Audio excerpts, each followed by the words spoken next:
Hello बच्चों, अब हम लोग देखते हैं सॉल्यूशन चैप्टर का इंटेक्स्ट क्वेश्चन और क्वेश्चन नंबर 6। ये क्या कह रहा है, इसको पढ़ लीजिए।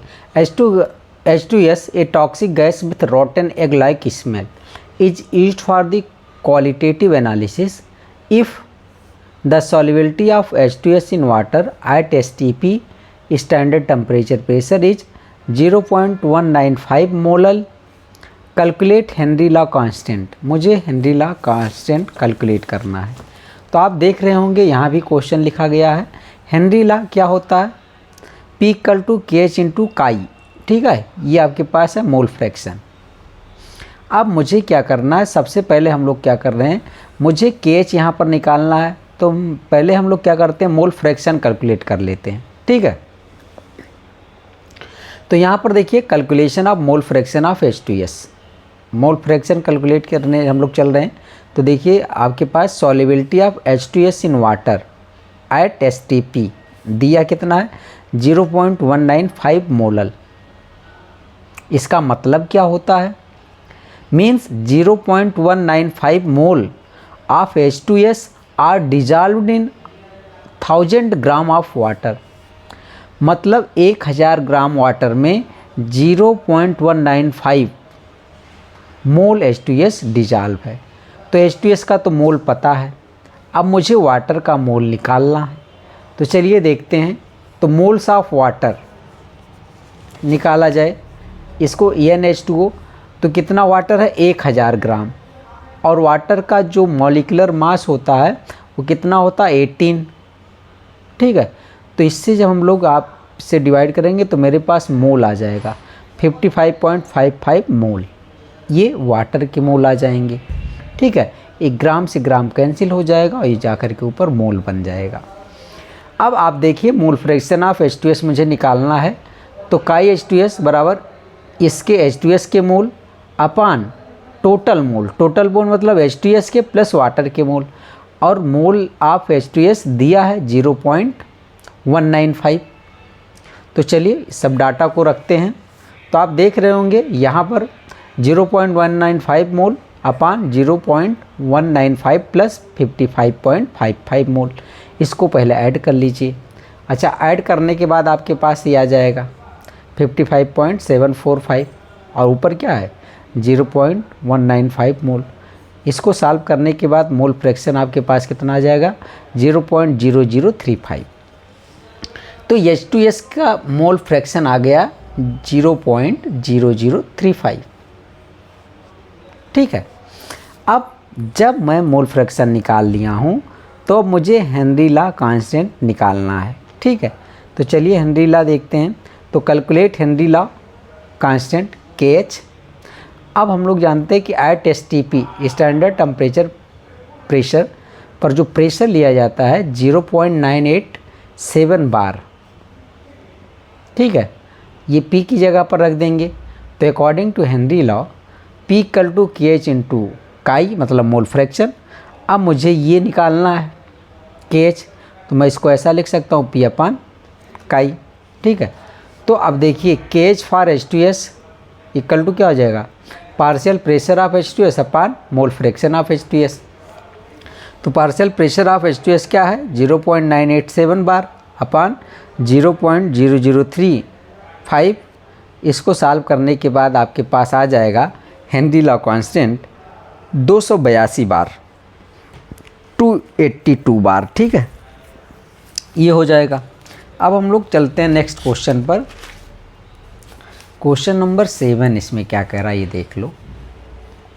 ये है आपके पास, Henry law constant for CO2 in water is 1.67 into 10⁸ pascal at 298 kelvin.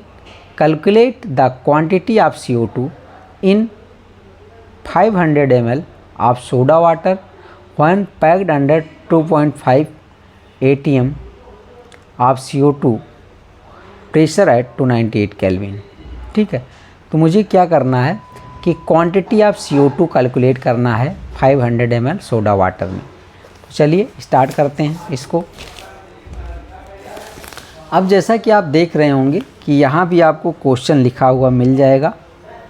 अब स्टेप 1 में हम लोग क्या कर रहे हैं, पहले क्वांटिटी आप CO2 तो कैलकुलेट करना है, बट पहले अब मोल्स हम निकाल रहे हैं। यदि मुझे मोल्स ऑफ CO2 पता चल जाए तो फिर हम लोग उससे उसकी क्वांटिटी, उसके वेट को पता कर लेंगे। ठीक है, तो चलिए देखते हैं। यहाँ पर गिवन दैट क्या दिया है, केस दिया है 1.67 × 10⁸ पास्कल। अच्छा, प्रेशर ऑफ CO2 कितना दिया है, 2.5 ATM।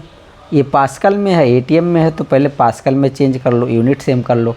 तो 1 ATM बराबर क्या होता है, 101,325 पास्कल। बराबर किसके होता है ये, 1.0135 × 10⁵ पास्कल। ठीक है, इसको हम लोग ऐसा लिख सकते हैं। अब क्या करते हैं, अब इतने से मल्टीप्लाई करके इसको पास्कल में कर लेते हैं। तो देखिए आपके पास यहाँ आ जाएगा प्रेशर ऑफ CO2 क्या आ जाएगा, 2.533125 × 10⁵ पास्कल। ये आ गया प्रेशर ऑफ CO2। अब हेनरी लॉ को अप्लाई कर लीजिए। ठीक है, ये अकॉर्डिंग टू हेनरी लॉ। अच्छा, आप देख रहे होंगे यहाँ पर लिखा है सोडा वाटर। तो सोडा वाटर क्या होता है, जब वाटर में CO2 डिजॉल्व होता है ना, तो उसे सोडा वाटर बोलते हैं या कार्बोनेटेड वाटर। तो जब आप CO2 को वाटर में डिजॉल्व करेंगे तो यही तो बनाएगा H2CO3। ठीक है, सोडा वाटर ऐसा बन जाएगा। अब आपके पास देख रहे होंगे according to Henry law P = H × काई। अब यहाँ से क्या करते हैं हम लोग, हमें मोल तो निकालना है, लेकिन पहले मोल फ्रैक्शन निकालते हैं। तो मोल फ्रैक्शन इक्वल टू क्या हो जाएगा, प्रेशर ऑफ CO2 / KH। और प्रेशर ऑफ CO2 हम लोगों ने यहाँ पर पास्कल में कर लिया, तो यहाँ से आपके पास मोल फ्रैक्शन आ जाएगा। मोल फ्रैक्शन ऑफ CO2 कितना आ जाएगा, 1.52 × 10⁻³ या फिर आप इसको ऐसे भी लिख सकते हैं। अब जब मुझे मोल फ्रैक्शन पता चल गया, तो अब देखो मैं क्या कर रहा हूँ, mole fraction of CO2 equal to क्या हो सकता है, moles of CO2 upon total mole ना। अब टोटल मोल में क्या है, CO2 के मोल प्लस वाटर के मोल। ठीक है, अच्छा अब यहाँ पर देखो हम लोग ऐसे कर दिए हैं, और यहाँ moles of CO2 upon moles of water, मतलब CO2 को निगलेक्ट किया जा रहा है, तभी तो NCO2 अपॉन वाटर बचेगा। तो मैं क्या लिखा हूँ देखो, यहाँ पर आपके पास है, since moles of CO2 is negligible as compare to moles of water in 500 ml of soda water, the volume of water is 500 ml। ठीक है, वहाँ तो हम लोगों ने इसको निगलेक्ट कर दिया था। ठीक है, इसके CO2 के मोल को, तो ऐसा लिख दिया। अब आगे क्या कर रहा हूँ, इन 500 ml of soda water the volume of water 500 ml। 500 ml soda water में यहाँ भी इन्होंने क्या, वाटर को पूरा ले लिया, तो फिर क्या किया, फिर निगलेक्ट कर दिया। क्या निगलेक्ट कर दिया, neglecting the amount of soda present in water. Soda के अमाउंट को निगलेक्ट कर दिया, तो वी कैन राइट, तो हम लोग लिख सकते हैं 500 ml of water equal to 500 gram of water.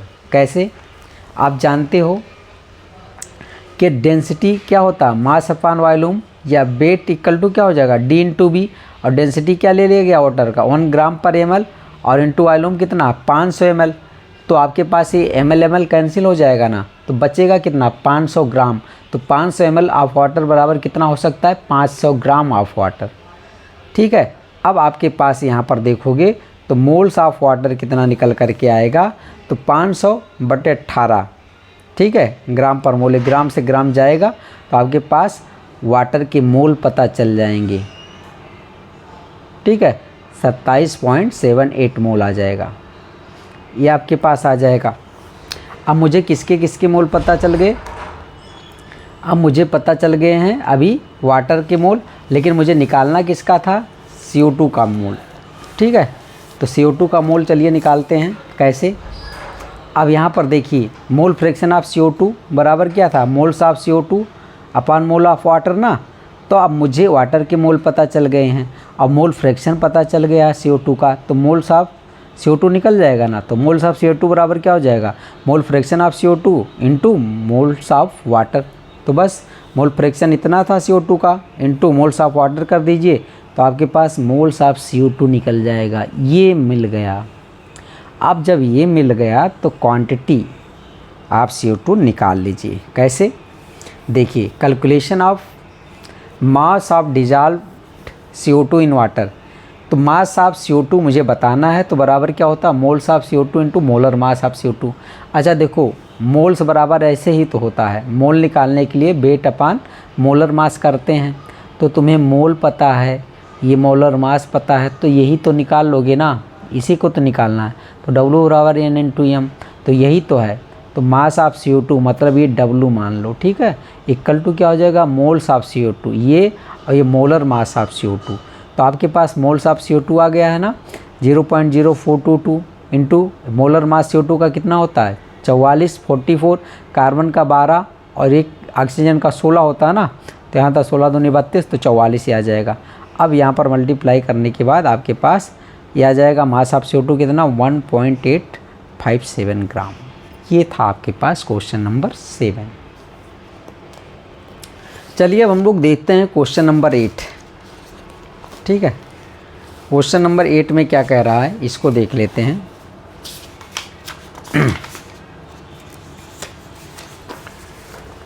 Question number 8 आप यहाँ पर देख रहे होंगे कि the vapour pressure of pure liquid, ठीक है, A and B are 450 and 700 mm of mercury respectively at 350 kelvin. Find out the composition of liquid mixture if total vapour pressure is 600 mm of mercury. Also find the composition of the vapour phase, मतलब A और B का इसमें liquid phase में composition बताना और vapour phase में दोनों में बताना है। तो चलिए देखते हैं। जैसा कि आप यहाँ पर देख रहे हैं हमेशा की तरह क्वेश्चन आपको लिखा हुआ मिलेगा, ठीक है। अब यहाँ पर आप देखिए स्टेप 1 में मैं क्या कर रहा हूँ, composition in liquid phase, liquid phase का कंपोजिशन पता करने चल रहा हूँ। तो दिया क्या है क्वेश्चन में वो पहले लिख लिया जाए। Vapour pressure of pure liquid A P0 कितना दिया है 450 mm ऑफ मर्करी, जैसा कि इस क्वेश्चन में देख रहे हैं। Vapour pressure of pure liquid B P0 कितना दिया है 700 mm ऑफ मर्करी, ठीक है। Total vapour pressure of the solution P total कितना दिया है 600 mm ऑफ मर्करी, जो मैंने लिख लिया। अब राउल्ट लॉ अप्लाई कर दीजिए। P टोटल इक्वल टू क्या होता है PA प्लस PB, और PA बराबर क्या होता है P0A इंटू काई A, और PB बराबर क्या होता है P0B इंटू काई B। अच्छा आप ये जानते हो कि chi A plus chi B equal to क्या होता है 1। मोल फ्रैक्शन जो कंपोनेंट का होता है सोल्यूशन में टोटल वो 1 होता है। तो मैं क्या काई B बराबर क्या लिख सकता हूँ, इसको इधर लेकर के जाओ तो 1 माइनस काई A लिख सकता हूँ ना। तो मैं काई B की जगह पर अब क्या लिखूँगा 1 माइनस काई A, ठीक है। अब P टोटल देख लीजिए, P टोटल इक्वल टू क्या हो जाएगा P0A काई A प्लस P0B, और काई B की जगह पर मैं ये लिख रहा हूँ, ठीक है। तो P टोटल इक्वल टू क्या हो जाएगा P0A काई A plus P0B minus P0B into काई A। बस यहाँ पर आप काई A को कॉमन ले लीजिए, तो P0A माइनस P0B ब्रैकेट के बाहर आप काई A प्लस P0B, ठीक है। अब वैल्यू इसमें रख दीजिए। P टोटल कितना दिया था 600, और P0A कितना 450, P0B कितना 700, काई A मुझे पता करना प्लस 700, ठीक है। तो आपके पास यहाँ पर कितना आ जाएगा, ये सॉल्व करने के बाद माइनस 250 और प्लस 700। अब इस 7 को इधर लेकर के जाओ 700 को, तो 600 माइनस 700 हो जाएगा, ये माइनस 250 इंटू काई A, ठीक है। ये माइनस 100 बराबर क्या हो जाएगा माइनस 250 इंटू काई A, माइनस को माइनस से हटा दीजिए। आपके पास इसको इधर लाइए तो 100/250 इक्वल टू काई A। यहाँ इसको 0 से आप क्या करेंगे आपके पास, हाँ यहाँ पर आपके पास देखिए, ठीक, यहाँ पर हम लोग पहुँचे थे 600 माइनस 700 ना, यहाँ पर क्या था। अब यहाँ पर क्या करते हैं, इसको 0 से 0 को कैंसिल कर देते हैं, 10/25 बचेगा। यहाँ से काई A आ जाएगा आपके पास 0.4, ठीक है। काई A कितना आ जा रहा है 0.4 आ जा रहा है, ये आप देख लीजिए। अब आपके पास अभी काई A मतलब मोल फ्रैक्शन ऑफ A निकला है। अब मोल फ्रैक्शन ऑफ A कितना आ रहा है काई A 0.4। अब मोल फ्रैक्शन ऑफ B मुझे निकालना काई B, तो टोटल मोल फ्रैक्शन 1 होता है, तो 1 में इतने इसको माइनस कर दें, 1 माइनस 0.4, तो काई B अभी मुझे पता चल गया 0.6। तो लिक्विड फेज में जो कंपोजिशन था उसका A का हम लोगों ने मोल फ्रैक्शन निकाला 0.4 और B का कितना निकाला 0.6। अब मुझे निकालना है वेपर फेज में कंपोजिशन। चलिए देखते हैं। तो P इक्वल टू P0A काई A, अच्छा P0A काई A, तो P0A तो दिया है ना 450 mm ऑफ मर्करी, और काई A अभी हम लोगों ने निकाल लिया 0.4, ठीक है। तो मुझे PA यहाँ से पता चल जाएगा कि नहीं 180 mm ऑफ मर्करी आ जाएगा। ऐसे ही PB क्या हो जाएगा P0B काई B, तो P0B कितना दिया था 700, और काई भी कितना निकला 0.6। तो यहाँ से आपके पास पी भी पता चल जाएगा 450 mm मरकरी। अब मुझे मोल फ्रैक्शन ऑफ ये इन वेपर फेज निकालना है। तो अब क्या हो जाएगा, ये जो पी ए यानी पार्शियल प्रेशर ऑफ ये जो दिया है, ठीक है, अपन पी टोटल ही आ जाएगा मतलब कि पी ए का partial pressure plus P B का।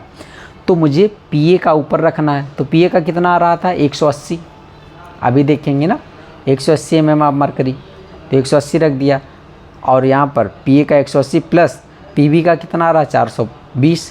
तो बस इसको ऐड कर लीजिए, 600 हो जाएगा। 180/600, 0 से 0 को हटा दीजिए तो 18/60 हो जाएगा। इसको सॉल्व करने पर आ जाएगा 0.30। ठीक है, ये मोल फ्रैक्शन आ जाएगा ए का कंपोजिशन इन वेपर फेज।